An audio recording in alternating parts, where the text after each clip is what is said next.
اعوذ باللہ من الشیطان الرجیم بسم اللہ الرحمن الرحیم والوالدات يرضعن أولادهن حولين كاملين لمن أراد أن يتم الرضاعة وعلى المولود له رزقهن وكسوتهن بالمعروف لا تكلف نفس إلا وسعها لا تضار والدة بولدها ولا مولود له بولده وعلى الوارث مثل ذلك فإن أرادا فصالا عن تراض منهما وتشاور فلا جناح عليهما وإن أردتم أن تسترضعوا أولادكم فلا جناح عليكم إذا سلمتم ما آتيتم بالمعروف واتقوا الله واعلموا أن الله بما تعملون بصير۔ آج کے درس میں جو مسائل بیان کیے جائیں گے وہ ہے رضاعت کے متعلق، یعنی دودھ پلانے کے متعلق۔ چونکہ طلاق کا تذکرہ چل رہا تھا اس ضمن میں کل میرے خیال ہے کسی ساتھی نے سوال بھی کیا تھا کہ اگر چھوٹا بچہ ہے دودھ پیتا اور اتنے بیوی کو طلاق ہو جاتی ہے تو وہ بچہ کون رکھے گا؟ تو اس بارے میں یہ تو رکھنے کے بارے میں تو نہیں ہے، لیکن رضاعت کا بھی کچھ نہ کچھ تعلق اس سے ہے، طلاق سے۔ اب وہ مسئلہ کیا ہے؟ پہلے مسئلہ تمہیدی طور پر ایک بات سمجھ لو۔ رضاعت کہتے ہیں دودھ پلانے کو۔ سب سے زیادہ حق تو ماں کا ہوتا ہے وہ اپنی اولاد کو دودھ پلائے۔ اگر کوئی عارضہ لاحق ہو گیا ہے، مثلا ماں کا دودھ خراب ہے یا ماں کو ایسی بیماری لگی ہوئی ہے کہ اس بیماری کا خدشہ ہے کہ بچے کی طرف منتقل نہ ہو جائے، ایسی صورت میں ماں کا دودھ بچے کے لیے مضر ہوتا ہے، تو پھر کہیں اور سے دودھ کا انتظام کرنا پڑتا ہے۔ یا اسی طرح بیوی کا انتقال ہو جاتا ہے تب بھی شوہر جو ہے کسی دوسرے کے ہاں دودھ کا انتظام کرے گا۔ یا اسی طرح بیوی کو طلاق ہو جاتی ہے اور وہ اولاد کو چھوڑ کر چلی جاتی ہے، پھر بھی شوہر نے کہیں اور سے انتظام کرنا ہے دودھ پلانے کا۔ یہ جو دودھ پلانا ہوتا ہے اس کو کہا جاتا ہے رضاعت۔ اس کی ایک مدت متعین ہے، کب تک رضاعت کا حکم رہے گا۔ کیوں رضاعت کے حکم کی؟ اس وجہ سے اللہ تعالیٰ نے الگ سے بیان کیا کہ رضاعت سے وہ رشتے حرام ہو جاتے ہیں جو نسب کے ساتھ حرام ہوتے ہیں۔ وہ کون کون سے رشتے ہیں جو حرام ہو جاتے ہیں؟ اللہ تعالیٰ نے سورہ نساء میں، یعنی یوں سمجھو کہ چوتھا سپارہ ختم ہوتا ہے تو آخری آیت میں اللہ تعالیٰ نے یہ ارشاد فرمایا، حرمت علیکم امہاتکم وبناتکم واخواتکم وعماتکم وخالاتکم وبنات الاخ وبنات الاخت وامہاتکم اللاتی ارضعنکم واخواتکم من الرضاعہ۔ یہاں پر بھی اللہ تعالیٰ نے رضاعت کے مسئلے کو اٹھایا۔ تمہاری مائیں، تمہاری بہنیں، تمہاری پھوپھیاں، تمہاری خالائیں، تمہاری بھانجیاں، تمہاری بھتیجیاں، اور وہ تمہاری مائیں جنہوں نے تمہیں دودھ پلایا ہے، اور وہ تمہاری بہنیں جو تمہاری دودھ میں شریک ہیں، یہ سب تمہارے اوپر رشتے۔ ساس، اس کا بھی رشتہ، یہ سارے رشتے اللہ تعالیٰ نے وہ پوری تفصیل وہاں پر آ جائے گی۔ میں تو اشارتاً کہہ رہا ہوں کہ وہاں پر بھی اللہ تعالیٰ نے رضاعت کا مسئلہ بیان کر کے یہ ارشاد فرمایا کہ رضاعت کی وجہ سے بھی یہ رشتے حرام ہو جاتے ہیں۔ مثال کے طور پر کسی نے اگر کسی عورت کا دودھ پیا تو وہ عورت اس کی ماں بن گئی، اس کی بیٹی اس کی بہن بن گئی، اس کی بیٹی کی اولاد جو ہوگی وہ اس کی بھانجیاں بن گئی۔ اس کی شادی ان سے نہیں ہو سکتی، نہ اس کی بیٹی سے، نہ اس کی بیٹی کی بیٹیوں سے، یعنی یہ لڑی پوری کی پوری آخر تک چلی گئی۔ اسی طرح اس کا بیٹا اس کا بھائی بن گیا تو اس کی اولاد اس کے بھتیجے بن گئی، پھر ان بھتیجوں کی اولاد وہ بھی اس کے لیے جائز نہیں۔ تو جو گویا کہ نسب کے ساتھ جو رشتہ حرام ہوتا ہے وہی رشتہ رضاعت کے ساتھ بھی حرام ہو جاتا ہے۔ اچھا، حرام کتنی معیاد مقرر اس کی ہے کہ اس حد کے اندر اندر اگر پلایا جائے دودھ تو رضاعت ثابت ہوگی۔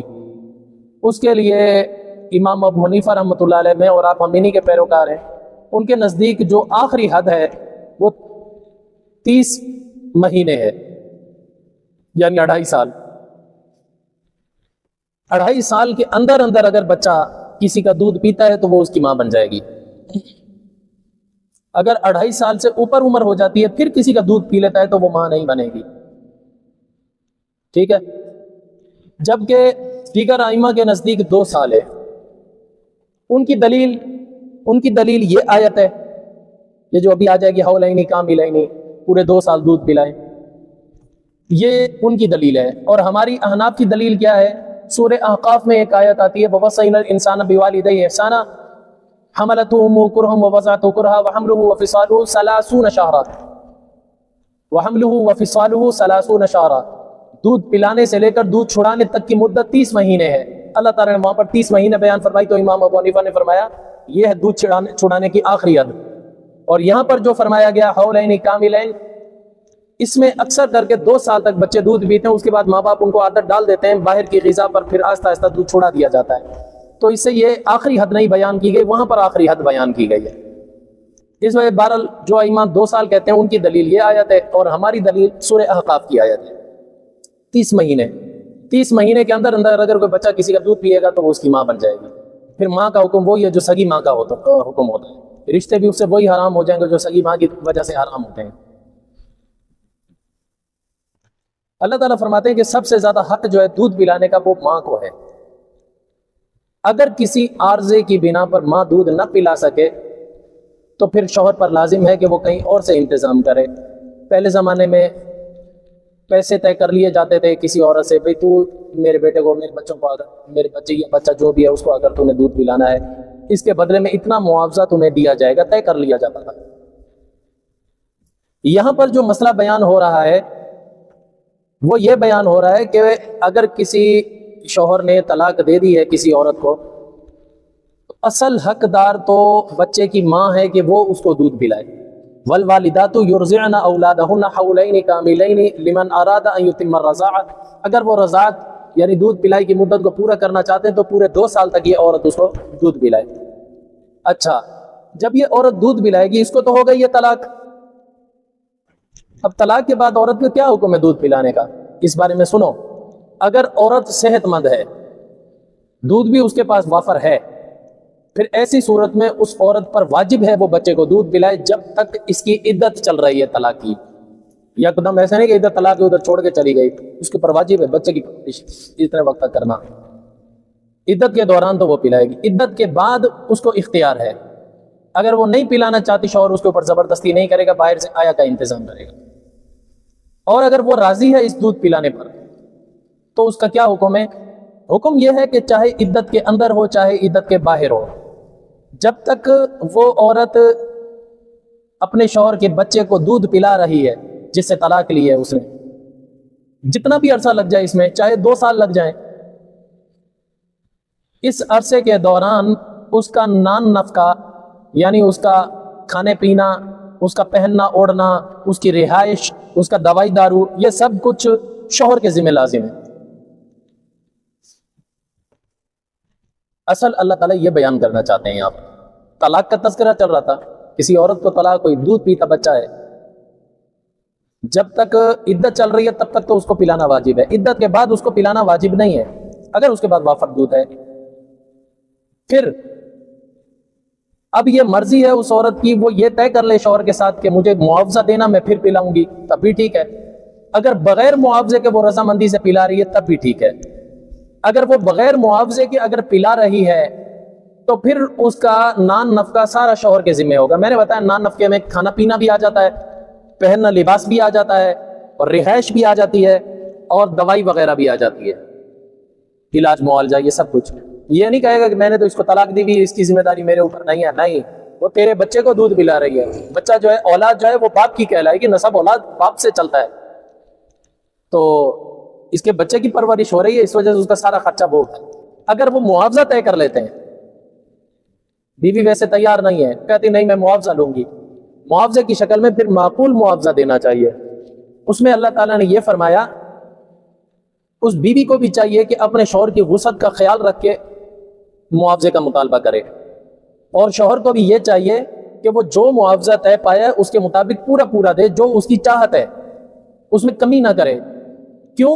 ایک دوسرے کے حق مارنے کا خطرہ ہے، اور کہے گی اب تو اس نے مجھے طلاق دے دی، اب تو میں اس کو چھیلوں گی اچھی طرح، یہ نہ کرے۔ اور شوہر کو بھی سمجھایا گیا کہ جو طے پایا ہے اس کے مطابق پورا دے۔ کیوں؟ شوہر بھی ڈنڈی مار سکتا ہے، وہ کہے گا اولاد میری اکیلے کی تھوڑی ہے، اس کی بھی تو ہے نا، اس وجہ وہ بھی ڈنڈی مار سکتا ہے۔ اس وجہ سے اللہ تعالیٰ نے فرمایا نہ شوہر کو نقصان پہنچایا جائے نہ بیوی کو نقصان پہنچایا جائے اگر معاوضہ طے پا جاتا ہے۔ اور اگر وہ شوہر بیوی سے دودھ ہی نہیں پلوانا چاہ رہا، اس کی مرضی ہے، اگر وہ کہیں سے آیا کہ باہر سے انتظام کرتا ہے تو کرے، اور اس کے ساتھ بھی جو معاوضہ طے پائے اس کو پورا دینا ہے۔ یہ سارے اللہ تعالیٰ فرماتے ہیں یہ حق ہیں، ان حقوق کی پاسداری کرنا حقوق العباد ہے، ان میں ڈنڈی نہ مارنا ورنہ اللہ کے نزدیک مجرم بن جاؤ گے۔ پورے سبق کا خلاصہ یہ جو میں نے بتا دیا ہے۔ اب ترجمہ دیکھیں آسانی سمجھ میں۔ والوالدات یرضعن اولادہن حولین کاملین لمن اراد ان یتم الرضاعہ، دودھ پلانے والی عورتیں دودھ پلائیں اپنے بچوں کو 2 سال کامل، اگر ان کا ارادہ ہے مدت رضاعت پوری کرنے کا۔ اگر وہ عورت چاہتی ہے میں نہیں کروں گی مدت رضاعت، وہ اپنی بس صرف عدت کے اندر اندر پلائے گی، پھر اس کے بعد اس کے اوپر لازم نہیں ہے، اگر وہ جانا چاہے جا سکتی ہے۔ وعلی المولود لہ رزقہن وکسوتہن بالمعروف، اگر وہ 2 سال پورے کر رہی ہے، اس کے بچے کو دودھ پلا رہی ہے، شوہر کے بچے کو، تو پھر اس دوران میں اس شوہر پر یعنی وعلی المولود لہ، اس مولود کے مولود والے پر، یعنی مولود بچے کو کہتے ہیں، بچے کے باپ پر لازم ہے اس عورت کا کسوتہن، اس کا پہننا پہنانا، یعنی نان نفقہ یوں سمجھ لو، بالمعروف دستور کے مطابق۔ لا نکلف نفسا الا وسعها، نہیں تکلیف دی جاتی کسی کو بھی اس کی گنجائش سے زیادہ۔ لا تضار والدۃ بولدہا، نہ نقصان دیا جائے گا اس کی ماں کو اس کے بچے کی وجہ سے، ولا مولود لہ بولدہ، نہ اس بچے کے باپ کو نقصان دیا جائے گا اس بچے کی وجہ سے۔ میں نے پہلے بتا دیا حقوق ادا کرنے میں ایک ڈنڈی مار سکتے ہیں، تو شوہر کہے گا میری اولاد تھوڑی ہے، اس کی بھی تو ہے، جو طے پایا اس کے مطابق نہ دے گا، یا اس کو رہائش وغیرہ نہیں دے رہا، کھانا پینا نہیں دے رہا، اس ضد پہ اڑا ہوا ہے میرے اکیلے کی اولاد تھوڑی ہے، اس کی بھی تو ہے۔ اللہ تعالیٰ فرماتے ہیں ایسا نہ کرو۔ پھر اسی طرح عورت بھی شوہر کی چمڑی ادھیڑنے کی کوشش نہ کرے۔ اچھا، آگے ایک اور مسئلہ آ رہا ہے، وہ مسئلہ یہ ہے کہ مثال کے طور پر ایک بچہ ایسا ہے کہ ادھر وہ پیدا ہوا ہے، باپ کا سایہ نہیں ہے اس کے سر پر، ماں بیٹھی ہوئی ہے عدت میں، اب اس بچے کا خرچ کون دے؟ بھائی شوہر ہوتا تو وہ اٹھاتا نا، شوہر ہے نہیں، وہ فوت ہو گیا یا گم ہو گیا، کہیں پردیس نکل گیا، پیچھے اس بچے کا ولی وارث، بچے کا نان نفقہ، اس عورت کا نان نفقہ کون اٹھائے گا؟ اللہ تعالیٰ فرماتے ہیں یہ وعلی الوارث مثل ذلک، وارث پر بھی وہی کچھ لازم ہوگا جیسے اصل شوہر کے اوپر لازم ہوا تھا، یعنی بچے کے باپ پر جو کچھ لازم ہوا تھا۔ وارث کون ہے؟ مثال کے طور پر بچہ جو دودھ پی رہا ہے اس کا وارث کون ہے؟ قریبی وارث کون ہوگا؟ دادا، اگر دادا نہیں ہے تو چاچا، چاچا نہیں ہے تو ماما، یا اگر بڑا بھائی ہے تو وہ قریبی وارث وہی کہلائے گا نا۔ اگر اس بچے کا باپ نہیں ہے، فوت ہو گیا یا گم ہو گیا، اب اس بچے کی پرورش کا خرچہ یعنی دودھ پلائی وغیرہ یہ خرچہ کون اٹھائے گا؟ اب وعلی الوارث کا لفظ کہہ کر اللہ نے 2 چیزوں کی طرف اشارہ کیا۔ ایک، اگر وہ باپ اتنی ملکیت چھوڑ کے گیا ہے بچے کے لیے کہ بچہ صاحب ملکیت ہے، تو اس کی ملکیت میں سے اس کا خرچ پورا کیا جائے گا۔ دوسرا معنی، اس بچے کا جو قریبی وارث ہے وہ اس بوجھ کو اٹھائے گا۔ کتنا اٹھائے گا؟ جتنا اس کا اس کی وراثت میں حصہ بنتا ہے۔ مثلا دادا کا 6واں حصہ بنتا ہے تو وہ 6 حصے کے لحاظ سے اس کا بوجھ اٹھائے گا۔ جس کا آدھا حصہ بن رہا ہے وراثت میں وہ آدھے حصے کے لحاظ سے بوجھ اٹھائے گا۔ جس کا 1/4 حصہ بن رہا ہے وراثت میں وہ 1/4 حصے کے لحاظ سے بوجھ اٹھائے گا۔ وعلی الوارث مثل ذلک۔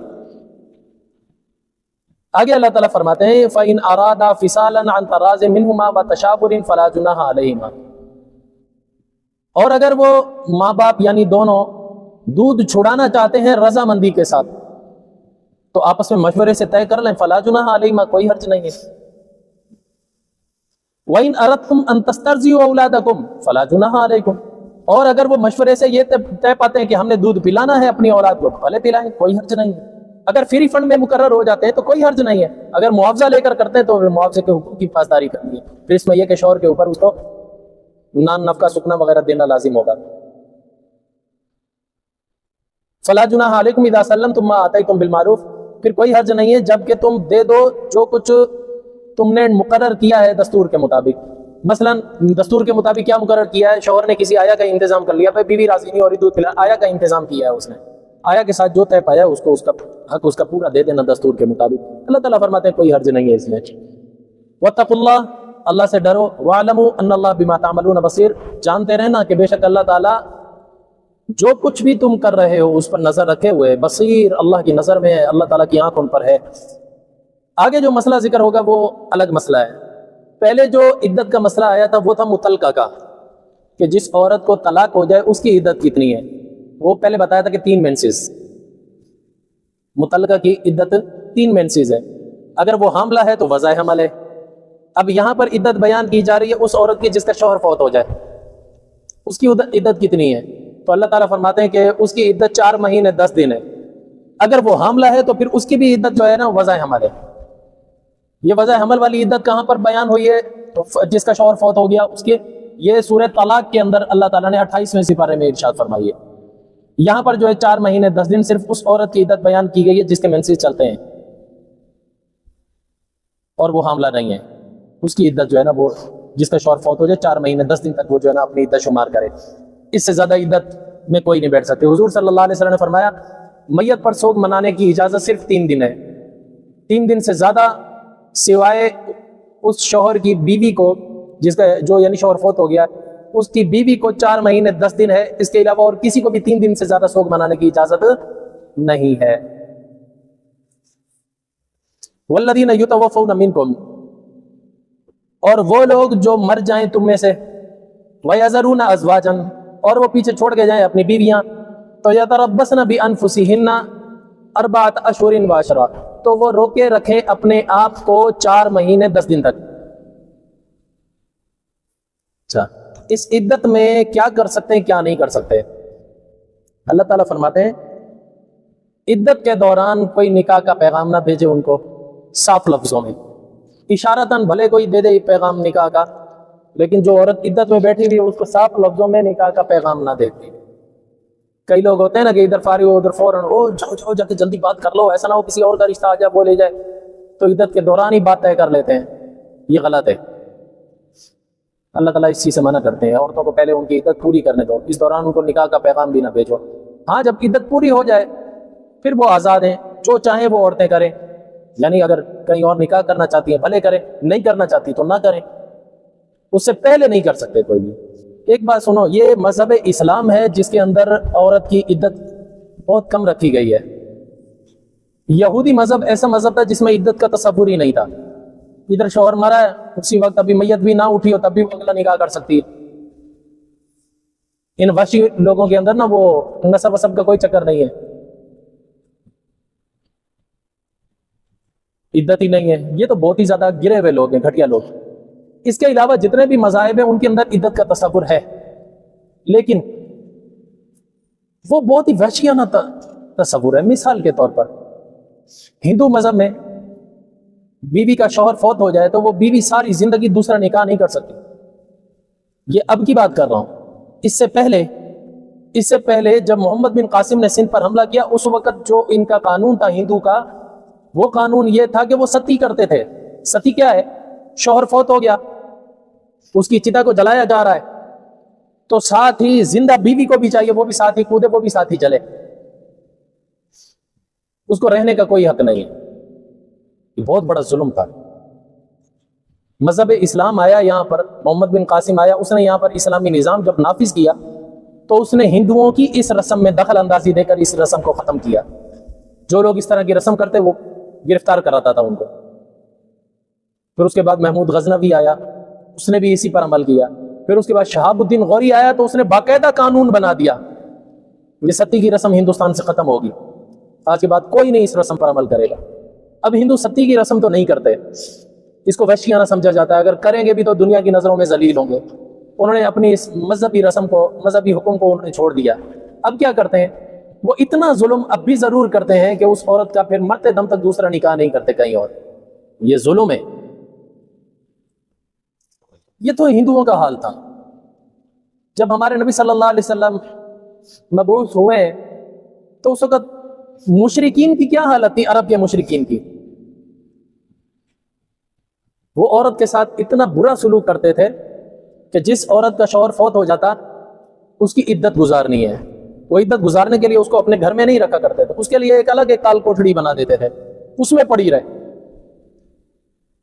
کھانا پینا بھی اس کے برتن الگ کر دیے جاتے تھے، اس کو کھانا بھی کبھی دیا کبھی نہ دیا، اس کو نہانے کی اجازت نہیں تھی، اس کو استنجا کرنے کی اجازت نہیں تھی۔ اس گند اور بے کسی کے عالم میں اس نے 1 سال گزارنا ہے، 1 سال اس حالت میں اس نے گزارنا ہے، نانا بھی نہیں ہے، ملنا بھی نہیں ہے کسی سے، کپڑے بھی نہیں اس نے بدلنے، 1 سال ایک جوڑے میں گزارنا ہے۔ بتاؤ وہ گند کا ٹوکرا اس کی حالت کیا ہوگی؟ اب اس کی حالت میں بتلا رہا ہوں۔ پھر عدت گزرنے کا وقت متعین نہیں ہوتا تھا کہ 1 سال ہو گیا ہے لہذا اس کی عدت ختم، نہیں۔ مسلم شریف میں یہ روایت موجود ہے، مسلم شریف حدیث شریف کی کتاب ہے، اس کے اندر یہ روایت موجود ہے، ان کا حال یہ ہوتا تھا پھر جب عدت ختم ہوتی تھی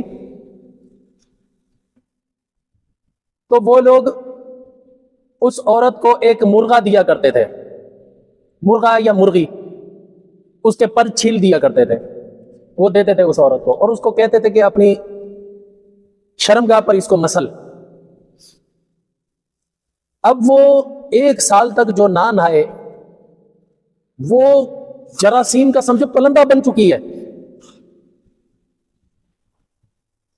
تو وہ جب جراثیم اس مرغی یا مرغے کو لگتے تھے اس کو زندہ چھوڑ دیتے تھے۔ پھر اگر وہ تھوڑی دیر کے بعد مرغی یا مرغا مر جاتا پھر یہ کہتے ہاں اب اس کی عدت پوری ہونے والی ہے، اب اس کو نکالو۔ اب نکالنے کا کیا طریقہ ہوتا تھا؟ اس کو لا کر اونٹ پر بٹھایا جاتا یا گدھے پر بٹھایا جاتا، پھر اس کے ہاتھ میں اونٹ کی مینگنیاں دی جاتی اور اس کو کہا جاتا ہے کہ مینگنیاں ایک ایک کر کے پھینک۔ وہ جتنی اس کی مٹھی میں سما جاتی تھی وہ لیتی تھی، پھر ایک ایک کر کے پھینکتی تھی۔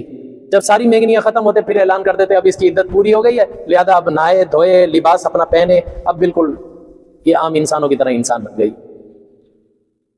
یہ ظلم اسلام کے آنے سے پہلے عرب کا رواج تھا۔ حدیث شریف میں آتا ہے کہ ایک عورت کا شوہر فوت ہو گیا، 3-4 دن کے بعد اس عورت کی ماں آئی حضور صلی اللہ علیہ وسلم کو کہنے لگی میری بیٹی کی آنکھوں میں الرجی ہے، وہ چاہتی ہے سرما لگا لے، کیا اس کے لیے اجازت ہے؟ تو حضور صلی اللہ علیہ وسلم نے فرمایا او بوڑھی اماں، تم اتنی جلدی اپنا پرانا وقت بھول گئی؟ کیا تمہیں وہ وقت یاد نہیں ہے جب پورا سال تمہاری عدت چلتی تھی اور ذلیل ہو کر رہتے تھے؟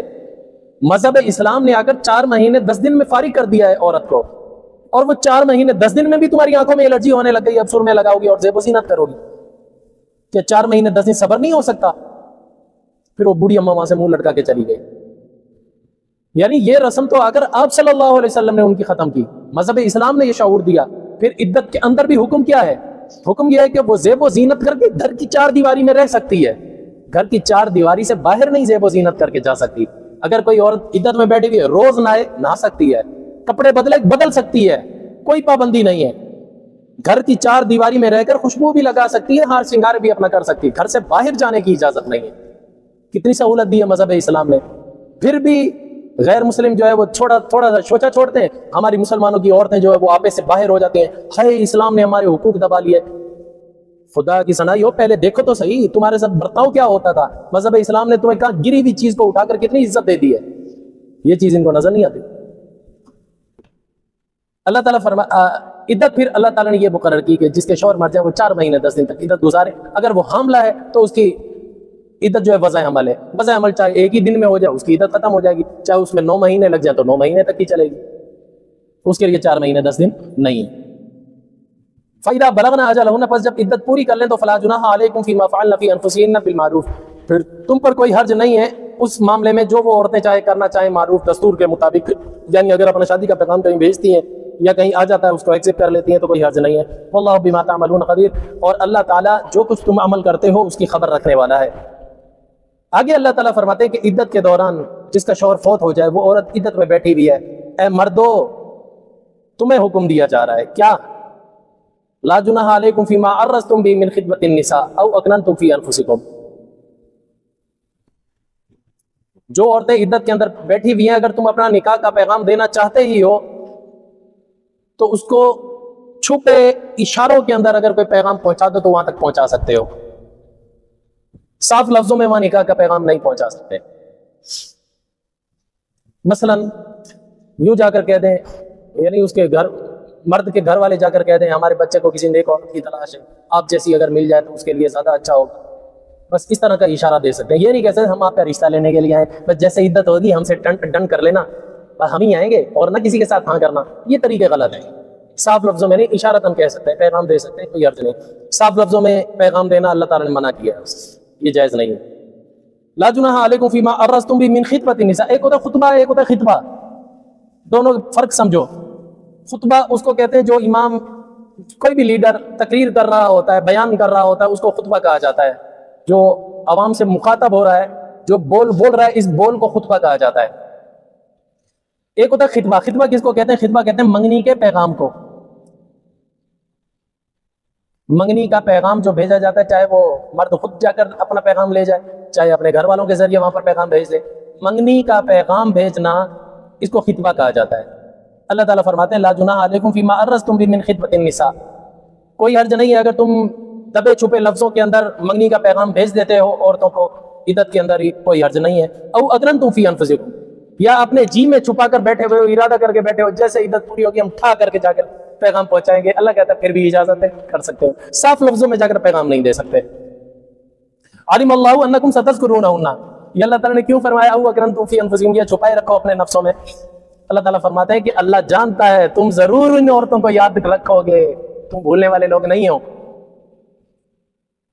اصل بات یہ ہے کہ مرد کی ضروریات عورت سے وابستہ ہیں، عورت کی ضروریات مرد سے وابستہ ہیں، لہذا بھولنے والی چیز ہی نہیں ہے، اس وجہ سے اللہ ہماری فطرت کو جانتا ہے۔ آگے اللہ تعالیٰ فرماتے ہیں وَلَٰكِن لَا تُوَاعِدُوهُنَّ سِرًّا إِلَّا أَن تَقُولُوا قَوْلًا مَّعْرُوفًا، ہاں البتہ تمہیں وعدہ لینا خفیہ طور پر یہ جائز نہیں ہے، یہ تمہارے لیے اجازت نہیں ہے اس چیز کی کہ وہ عدت میں بیٹھی ہوئی اس سے جا کے وعدہ لے لو خفیہ طور پر، ہاں اور کہیں ہاں نہ کرنا، ادھر ہی ہاں کرنا، ڈن ہو گیا، ہاں ہو گیا، بس چلتے بنے۔ اللہ تعالیٰ فرماتے ہیں یہ جائز نہیں ہے۔ الا ان تقولوا قولا معروفا، ہاں دبے چھپے لفظوں میں اگر کوئی کہہ دیتے ہو دستور کے مطابق تو بھلے کہیں، اس میں کوئی حرج نہیں ہے۔ ولا تعزموا عقدۃ النکاح، اے لوگو تم اس وقت بھی کسی سے نکاح کا ارادہ مت کرو جب تک کہ وہ عورت عدت کے اندر ہے، حتی یبلغ الکتاب اجلہ، یہاں تک کہ وہ اپنی کتاب میعاد کو پہنچائے۔ کتاب سے مراد ہے اپنی عدت میعاد کو پہنچا دے، یعنی انتہا کو پہنچا دے، عدت اس کی پوری ہو جائے تب اس سے نکاح کرنا، ورنہ نکاح کرنا بھی حرام ہے، عدت کے دوران نکاح کرنا حرام ہے۔ نکاح کا پیغام بھی نہیں صاف لفظوں میں دے سکتے، نکاح کرنا بھی حرام ہے، یہ دونوں چیزیں الگ الگ ہیں۔ وَاعْلَمُوا، جانتے رہو، بے شک اللہ تعالیٰ جانتا ہے جو کچھ تمہارے نفسوں کے اندر ہے، فَاحْذَرُوهُ، اللہ سے ڈرتے رہو، وَاعْلَمُوا، اور یہ بھی جانتے رہو، ان اللہ غفور علیم، بے شک اللہ تعالیٰ بخشنے والا بھی ہے اور بردبار بھی ہے، تمہاری بہت ساری کوتاہیوں کو سہ لیتا ہے۔ آگے ایک تیسرا مسئلہ ہے، طلاق کے مسائل چل رہے تھے، لہذا یہ بھی طلاق ہی کا مسئلہ ہے۔ دیکھو طلاق کا میں خلاصہ پہلے بتا دوں، جب نکاح کیا جاتا ہے تو اس میں حق مہر مقرر کیا جاتا ہے، ایک صورت۔ کبھی کبھار ایسا ہوتا ہے حق مہر مقرر نہیں ہوتا، مقرر نہیں کرتے، اتنا موقع نہیں ملتا، البتہ دینا ضرور ہے، وہ پھر بعد میں میاں بیوی طے کر لیں گے۔ ایک پہلی بات تو عدت کی سمجھو، ایک آدمی نے نکاح کیا، ابھی تک خلوت حاصل ہی نہیں ہوئی، صحبت کرنا مقصد نہیں ہے، خلوت حاصل ہونا مقصد ہے، صحبت کریں یا نہ کریں اس سے کوئی سروکار نہیں، میاں بیوی کو اگر تنہائی میں وقت مل جاتا ہے یہی ان کی صحبت کے قائم مقام ہے، ابھی تک ان کو تنہائی کا وقت ہی نہیں ملا، طلاق ہو گئی، اب یہ عورت عدت گزارے گی؟ نہیں، اس کے اوپر کوئی عدت نہیں ہے، یہ سورہ احزاب میں اللہ تعالیٰ نے بیان فرما دیا ہے۔ یہاں پر عدت کی بات نہیں چل رہی، یہاں بات اور چل رہی ہے، یہ حق مہر کی بات چل رہی ہے، وہ میں نے ایسی ضمناً بتا دیا۔ مرد عورت کا نکاح ہوا، ابھی تک ان کو خلوت صحیحہ حاصل نہیں ہوئی، اتنے میں ان کی چپکلش ہو گئی، میاں نے طلاق دے دی۔ اب بات یہ ہے کہ حق مہر اس عورت کو دیا جائے گا یا نہیں؟ اللہ تعالیٰ فرماتے اگر حق مہر مقرر ہو گیا تھا تو پھر اس عورت کو آدھا دیا جائے گا، مثلا 10,000 حق مہر مقرر ہوا تھا تو اس کو 5,000 دیا جائے گا اگر مقرر ہو گیا تھا، اور اگر نکاح ہوا حق مہر مقرر نہیں ہوا تھا، ابھی اتنے میں طلاق ہو گئی، خلوت بھی حاصل نہیں ہوئی، اب کیا کریں؟ حق مہر مقرر نہیں ہوا تو اب کتنا دے؟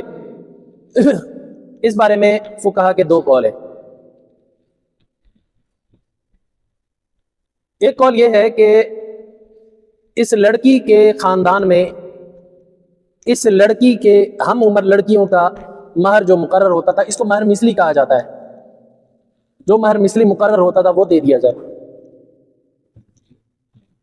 بعض ائمہ کہتے ہیں نہیں، جس کا حق مہر مقرر نہیں ہوا، صحبت کی بھی نوبت نہیں آئی، اتنے میں طلاق ہو گئی،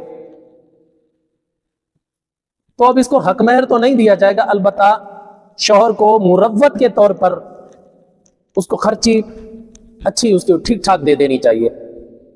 ٹھیک ٹھاک سے مراد جتنا اس کا حق مہر مثلی یعنی اس کے خاندان میں لڑکیوں کا جو مقرر ہو رہا تھا اس سے بھی کچھ زیادہ دے دیا جائے. مثلا اس لڑکی کے خاندان میں مثلا عام طور پر 10,000 کا رواج تھا تو یہ شوہر اس کو 20,000 دے دے یا 15,000 دے دے, اس سے اوپر ہی دے دے. بھائی ایسا کیوں کرے؟ اللہ تعالیٰ فرماتے ہیں عزت کا سوال ہے, مرد کو چاہیے اپنی عزت کا خیال کرے. اللہ نے بہرحال عورت کے اوپر مرد کو فضیلت عطا کی ہے, اس فضیلت کا تقاضا یہ فضیلت والا کام کرے, بے فضیل کا کام نہ کرے.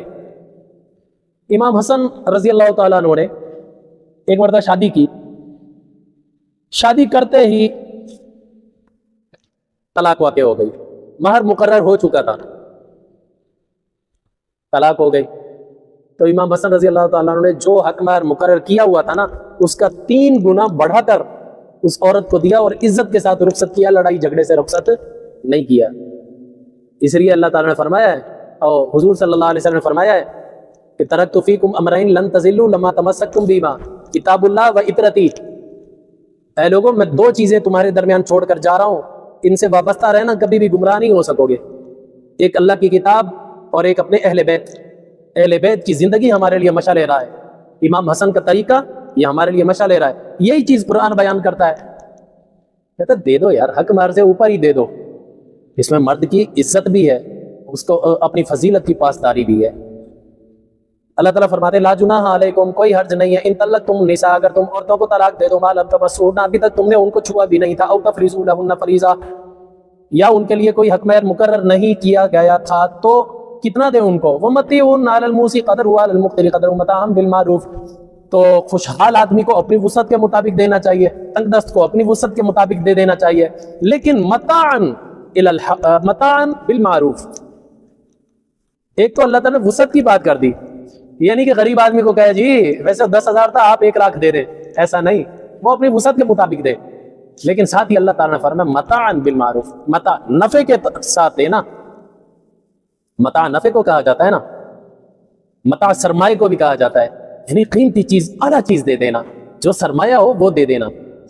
ضروری نہیں ہے جتنا مقرر ہوا تھا اتنا ہی دیا جائے, یا جتنا مہر مثلی تھا اتنا دیا جائے, اس سے اوپر ہی رکھ کے دے دینا. حقا علی المحسنین, نیکی کرنے والوں پر یہ حق ہے, یہ لازم ہے, اس طرح کیا کریں اس بات پر عمل. اگرچہ فرض واجب نہیں ہے لیکن اللہ تعالیٰ پھر بھی اس بات کو اتنی ترجیح دیتا ہے کہ نیکی کرنے والوں پر تو لازم کیا ہے اللہ تعالیٰ. تو بڑا ہی بخیل ہوگا جڑا نہ دندہ ہو. وَإِن طَلَّقْتُمُوهُنَّ مِن قَبْلِ أَن تَمَسُّوهُنَّ, اور اگر تم نے طلاق دی ان عورتوں کو قبل اس کے کہ تم نے چھوا ہی نہیں تھا ان کو, وَقَدْ فَرَضْتُمْ لَهُنَّ فَرِيضَةً, اور اس حال میں کہ ان کا حق مہر البتہ مقرر ہو چکا تھا. پہلی بات ہی حق مہر مقرر نہ ہونے کی, اب حق مہر مقرر ہو چکا تھا تو کتنا دیا جائے, فَنِصْفُ مَا فَرَضْتُمْ, تو ان کو آدھا دیا جائے گا, آدھا دیا جائے گا ان کو. آگے اللہ تعالیٰ ایک اخلاقی بات سکھا رہے ہیں, کیا, إِلَّا أَن يَعْفُونَ, مگر یہ کہ اگر وہ عورتیں معاف کر دیں. اے بیچارہ غریب نہیں مانا ہے, چھڑ پر میں نہیں لیندی, معاف کر دے. اللہ تعالیٰ فرماتے ہیں یہ الگ چیز ہے, اگر وہ معاف کر دے تو شوہر کی قسمت ہے, بارے نیارے ہو جائیں گے, یہ بھی پیسہ بچے گا اس کا. آگے اللہ تعالیٰ فرماتے ہیں او یعفو الذی بیدہ عقدۃ النکاح, یا وہ معاف کر دے جس کے ہاتھ میں نکاح کی گرہ ہے. اس کا کیا مطلب, ہاتھ کی گرہ شوہر کے ہاتھ میں ہوتی ہے جس نے طلاق دی ہے, یا وہ معاف کر دے. ارے وہ کیسے معاف کرے گا, حق تو بیوی کا ہے. وہاں معاف کرنے سے مراد ہے درگزر کر دے, اور چھوڑے آدھا لینے کو پورا دے دے, چھوڑے پرے لے لے جا چمکنی کی یاد رکھیں گی تم, سمجھا. یعفون سے مراد معاف کرنا نہیں, معاف کرانا نہیں ہے. کبھی کبھی قرآن کا حکم معاف کرا لینا چاہیے, نہیں, یہاں درگزر کرنا ہے. ویسے اللہ نے حکم دیا آدھا دے, اور یار چھوڑو آدھے کو پورا ہی دے دو, درگزر کرو, یہ مطلب ہے یہاں پر. او یعفو الذی بیدہ عقدۃ النکاح, یا یہ کہ درگزر کر دے وہ جس کے ہاتھ میں عقد نکاح ہے, یعنی وہ شوہر خود جس نے طلاق دی ہے. وان تعفو اقرب للتقوی, اور یہ جو شوہر کی طرف سے درگزر کر دینا ہے نا, مردوں کی طرف سے درگزر کر دینا, یعنی پورا حق مہر دے دینا, آدھا نہ کرنا, پورا ہی دے دینا, یا پورے سے بھی زیادہ دے دینا. اللہ تعالیٰ فرماتے ہیں اقرب للتقوی, یہ تقوی کے بہت قریب ہے. سخاوت ہے نا, اللہ کو سخاوت بڑی پسند ہے. ولا تنسبوا الفضل بینکم, اللہ تعالیٰ یہ سارے حکم دے کر مردوں کو کہتا ہے مردوں اپنی فضیلت کو نہ بھول جانا جو تمہارے درمیان میں نے قائم کی ہے. عورت کے اوپر مرد کو فضیلت دی ہے, وہ اپنی فضیلت کو نہ بھولے. آدھا حق مہر دے گا, یہ فضیلت والی تو بات نہیں ہے. فضیلت یہ کہ جو طے پایا پورا ہی دے دے. سخاوت ہی کر دے، حاتم طائی کی قبر پہ لات مار ہی دے آج۔ ان اللہ بما تعملون بصیر، بے شک جو کچھ بھی تم کرتے ہو اللہ تعالیٰ دیکھتا ہے، اللہ کی نظر میں ہے، اللہ بڑا باریک بین ہے۔ آگے نماز کے متعلق احکامات ہیں وہ انشاءاللہ کل عرض کر دیے جائیں گے۔ وآخر دعوانا الحمدللہ رب العالمین۔ شریعت کا راستہ دکھاتے چلو، دیے عظمتوں کے جلاتے چلو، شریعت کا راستہ دکھاتے چلو۔